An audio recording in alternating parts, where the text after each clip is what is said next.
Hello guys! Welcome back sa aking YouTube channel. So for today's video is gagawin ko tong part 2 ng ginawa kong content about chat moderators.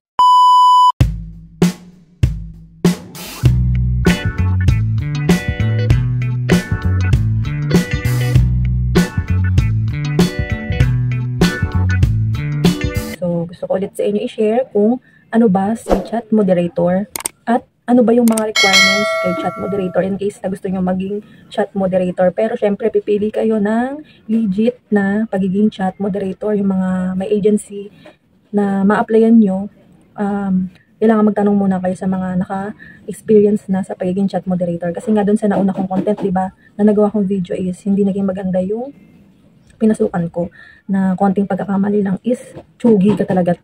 Aalisin ka talaga nila sa platform na yun. So, hindi maganda yung naging pagpasok ko doon sa chat moderator na yun. So, yung napasukan ko kasi ngayon, medyo okay naman siya dahil para na rin talagang nag-apply sa company kasi meron training, tapos meron din nag-check din sila ng attendance, i-schedule ka rin nila sa break time, schedule ka rin nila sa rest day. Yun yung legit talaga na magandang flow ng pagiging chat moderator mo na para ka na rin nagtatrabaho sa company, di ba? Doon kasi sa una ko napasukan is walang ganun. 1 day training lang ako doon. Dito sa last ko napasukan is 1 week ako nag-training kasi nga iba-ibang bansa yung makakausap mo is mahirap talaga yun. Hindi mo makukuha agad yun ng 1 day. So, ang training nila is 1 week talaga. So, ayun, yung una kong naging napasukan na chat moderator is 1 day lang. So, kinabukasan, start na agad. So, ang hirap, kapaka-paka talaga. Tapos, 1 day ka lang nag-training, tapos ang taas na agad na expectation ng TL mo sa'yo. So, diba ang hirap? Lalo't first time mo. Kasi sa requirements nila, hindi nila, ano ba nakalagay sa, ano nila. So, yung sa requirements kasi na nakalagay, kapag nakabasa kayo sa mga online na hiring, walang nakalagay na kung ma-experience ka na ba sa pagiging chat moderator is welcome kahit wala kang experience sa pagiging chat moderator. So, i-explain ko sa inyo guys, hanggat kaya ko, hanggat kaya. So, kasi meron na kasi ako na experience about sa chat moderator, so gusto kong i-share sa inyo. So, sa online, makakabasa kayo guys ng we are hiring, open position, chat moderator, and then close parenthesis, home base. So, it means home base, work from home. So, sa chat moderator is karamihan, work from home talaga siya guys. And then yung basic requirements niya, ang nakalagay ay average English communication skills. So dapat English kasi nga iba't ibang lahi ang makakausap natin dito. Meron pang Spanish na hindi talaga marunong mag-English. So required naman tayong gumamit ng translate dito. So hindi naman tayo marunong mag-Spanish, 'di ba? So pwede tayong gumamit ng translate. Ita-translate natin 'yon. So and creative, pagiging creative and open-minded. So, mamaya tayo dito sa open-minded, ilas natin to. So, stable internet connection. Siyempre, kailangan may internet ka dito. Paano ka makikipag-communicate sa ibang bansa kung wala kang internet? Kailangan may malakas kang internet. So, kapag data, may mga katim ako na kapag nawawalan sila ng internet, kumakonect sila sa data. So, nakaka-connect kaso mahina. Kaya, much better na mataas yung Mbps ng internet nyo para maayos kayo makapagtrabaho. So, next, desktop or laptop. O, dapat meron kayong desktop or laptop. Hindi siya pwede sa phone. Meron kasing nag-post sa online na chat moderator siya na pwede si phone. So, hindi yun. Scam yun. Hindi kayo pwedeng gumamit ng phone kapag chat moderator kayo, guys. And next, bank accounts for payouts.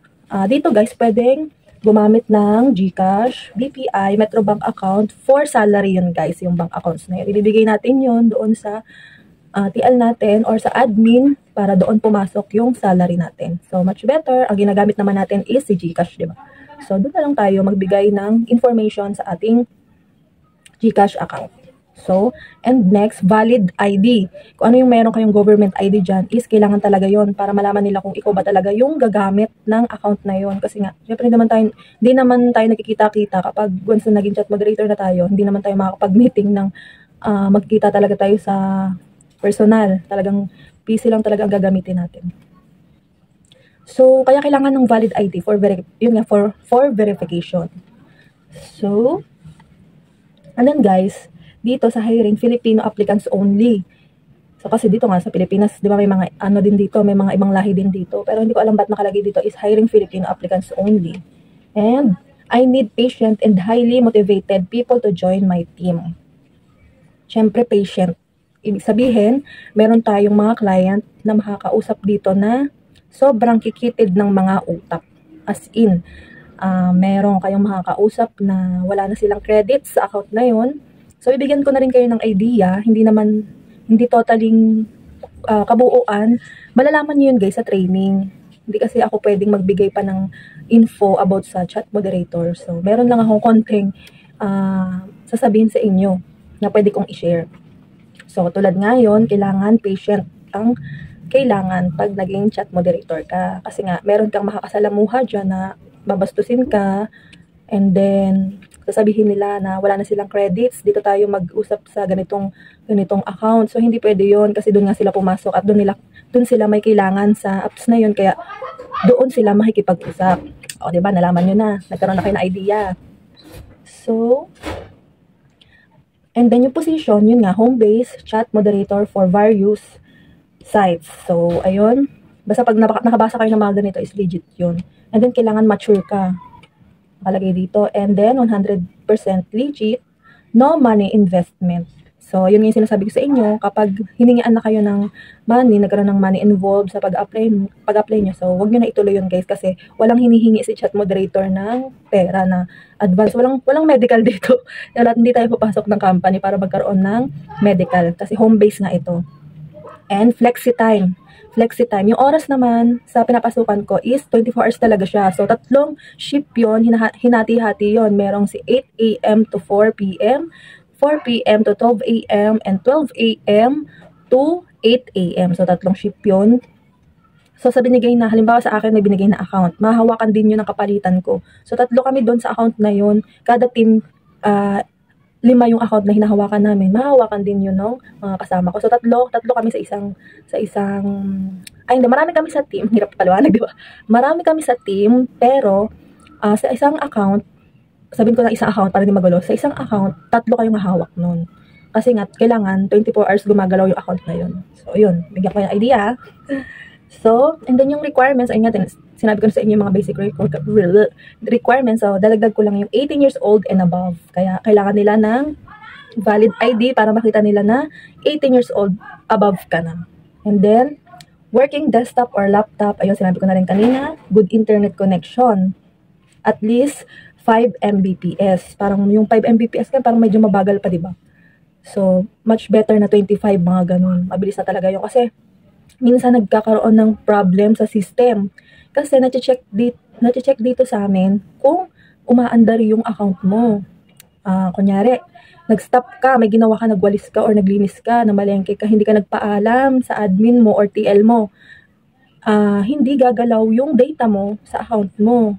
Kaya ang nangyayari, pag wala kaming kausap, refresh lang ang ginagawa namin para makikita na gumagalaw yung account namin. So pag hindi mo ginalaw yun, ay hindi gagalaw yung oras mo.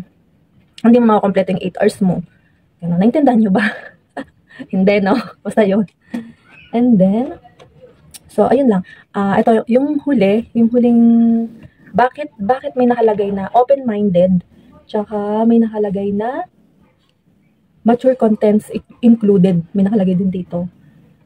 So, kaya may nakalagay na open-minded dito kasi nga, may mga mag-chat sa inyo na pwede kayong bastusin. So, wag kayong magagalit doon, guys. Kailangan nyo ding sakyan yun. Kasi nga, customer is always right. Diba? Yun nga yung sabi nila. Pero pag may mali naman na si customer, why not na pagsabihan din natin sila, diba? So, kaya kailangan open-minded tayo dito sa pagiging chat moderator. Tsaka kailangan, guys, magaling kayong sumagot sa mga client nyo para matagal sila magstay doon sa account nyo. Kasi pag hindi sila matagal magstay sa inyo, so hindi yun makikredit sa atin, hindi tayo magkakaroon ng salary. Kasi kada isang client dito sa chat moderator is bayad. Kumbaga, isang reply, merong points yun. Dito kasi sa amin, dollar rate. Iba-iba kasi ang chat moderator, merong euro, merong dollar rate. Ayun lang naman yung alam ko kasi yun lang naman yung napasukan ko pa. So, ayun, kailangan magaling ka mabuha. Kahit sabihin mong mag-chat ka lang, non-voice, is kailangan magaling ka makipag-usap. ano pa kaya kung sa calls, 'di ba? So hindi pa naman ako naka-experience ng calls, pero karamihan sa mga calls is meron silang script, pero may dagdag pa rin yung mga sinasabi nila sa mga clients nila. So dito sa non-voice chat moderator is sarili mo talagang pakikipag-usap kung paano mo sila ma-motivate or paano mo sila mapapag-stay sa account mo. So ayun guys. So sana meron kayong naintindihan sa mga pinagsasabi ko. Charis. So guys, kung gusto nyong maging chat moderator, message nyo lang ako guys sa Facebook page ko na lang guys, para ma-open ko at babasa ko kagad yung message nyo. Sakaling kung gusto nyo lang maging chat moderator, para ma-experience nyo rin. And then, naka-base yung salary dito sa pagiging chat moderator is kada client. Ikaw talaga gagawa ng salary mo kasi hindi naka-fix yung sasahurin natin dito. Hindi tulad sa, di ba pag nagtatrabaho tayo sa company, may bayad talaga tayo sa 8 hours, halimbawa, for example, 500. For example lang, 500 sa one day ang sasahurin mo. Siyempre, sure ball na yun na masasahod mo yung 500 pesos sa isang araw. Pero dito hindi. Kasi kung wala kang client, wala kang sahod sa 8 hours mo, o di bang hirap. Kaya kailangan magaling ka makipag-usap sa client mo. Kada reply mo, kailangan creative talaga yung masasabi mo sa kanila para magtagal sila, tsaka para marami ka ring makausap. So, yun nga. Yun ang mahirap sa pagiging chat moderator, na andun dapat yung pagiging creative mo, yung utak mo yung tumatakbo. Hindi pagod yung katawan mo, pero yung utak mo, tsaka yung kamay mo. Tsaka, yun nga guys, kailangan mabilis din yung kamay mo pag-type.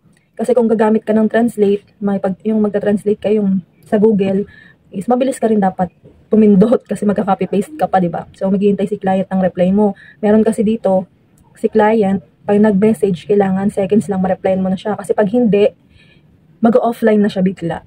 So, ayun, ganun. Kaya kailangan mabilis kang mag-type. Pero wala naman sa requirements na should be na mabilis kang mag-type. Wala naman nakalagay sa requirements. Pero yun nga, sa na-experience ko is kailangan mabilis ka ding mag-type. Ano pa ba? So guys, pwede kayo magtanong sa akin ha. Mag-comment kayo dyan sa baba kung ano yung mga questions nyo about sa chat moderator. Kung gusto nyo din. Kasi 50-50 kung i-recommend ko sa inyo si chat moderator. So ayoko siyang i-100% na sabihin sa inyo na maging chat moderator na lang kayo. Is napakaganda. Hindi man ako plastic. Gusto kong sabihin sa inyo yung totoo. So 50-50 na i-recommend ko sa inyo si chat moderator. So ayun lang guys. Shinare ko lang sa inyo kung ano yung mga basic requirements ni chat moderator. And then guys pala, commercial ko lang sa inyo. I-share ko rin sa inyo guys yung apps na matagal, siguro mga for almost 2 years and pa 3 years na rin ako dun sa apps na yon. Is ito yon, yung Popo apps na napaka-legit. Kahit mag-tasking lang kayo, kahit hindi kayo masenda ng gifts, makakasahod kayo dito kahit wala kayong agency. Meron din ako guys na ginawa na content about dito sa Popo na to. Pwede nyo ring panoorin guys para maintindihan nyo kung ano yung apps na yon. So guys, kumikita ako dyan ng $10. Sa tasking lang yung guys a month. Pero sa makukuha din yung 500, diba? Na pa-live ka lang. So 1 hour live lang yun guys. And then, bali 2 hours siya kasi meron ka ring tasking na sasali ka sa party live, makikiupo ka doon. So, panoorin nyo guys, diyan marami akong content about sa Popo na yan. Kasi nga sobrang legit, kaya sinishare ko guys sa inyo. At wag na kayo magdalawang isip. Meron nga din akong na-follow na artista, mga nagla-live sila doon kasi sobrang legit. Kasi 'di ba nga meron akong loading ulit.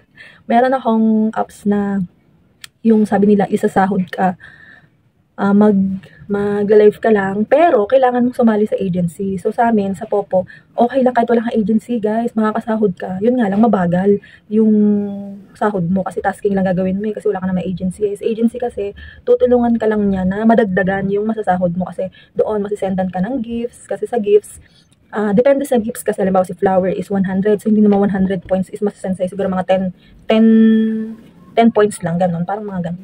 So sa isang apps kasi, oo guys, kino-compare ko siya doon kasi mahirap doon kumita kasi kahit mag-live ka doon ng 24 hours, awan ko kung totoo kasi meron akong napanood guys sa TikTok na gumawa siya ng content about doon na as in maghapon na siya nag-live, trinay niya, wala siyang agency kasi may nagsabi na wala siyang sinabi na mag-live ka lang, pero dapat may agency ka, ganun. Walang ganun. Ang sinabi lang, mag-live ka lang, sasahod ka na ng ganito kalaki. O, di ba? Siyempre, tayo naman na mga nangangailangan at nasa bahay lang. Gora Bells naman tayo, si live naman tayo, si register naman tayo, di ba? Doon tayo guys sa legit na naka-experience na. Oo, naka-experience sila tapos ipapakita nila na ganito. Dapat guys, sabihin nyo rin yung totoo. Maging ano din tayo, unfair sa kapwa natin na sabihin natin yung totoo, di ba? Na ano ba talaga yung totoo. Dapat ganun, di ba? Magtulungan tayo, hindi yung naglolokohan, ganun, nakakainis, di ba? Kaya ako, nasa totoo lang ako, yung mga kino-content ko is, tinatry ko muna talaga bago ako gumawa ng content. Hindi ako basta-basta guys. Kaya kung makikita nyo yung mga video ko dyan, mga matatagal na a month bago ako makagawa ng content kasi. Yun nga, mahirap din kasi talaga maging content creator. So, ayun nga guys, doon nga sa napanood ko na apps na yon is, kung hindi kasi senda ng beans, hindi ka rin makakasahod. Hindi tulad sa Popo, araw-araw ka lang mag-tasking, masasahod mo yon. Meron din akong video guys kung paano ako sumasahod, kung paano ko siya winidraw, may kita nyo guys. So ayun nga, mahaba na yung aking paliwanag. So ayun lang guys, kapag may mga concern kayo about sa content ko ngayon, is pwede kayong mag-message sa aking Facebook page. Follow nyo na din ako doon guys. So ayun lang guys, thank you, and please subscribe, share, and like sa aking YouTube channel. Yun lang. Bye!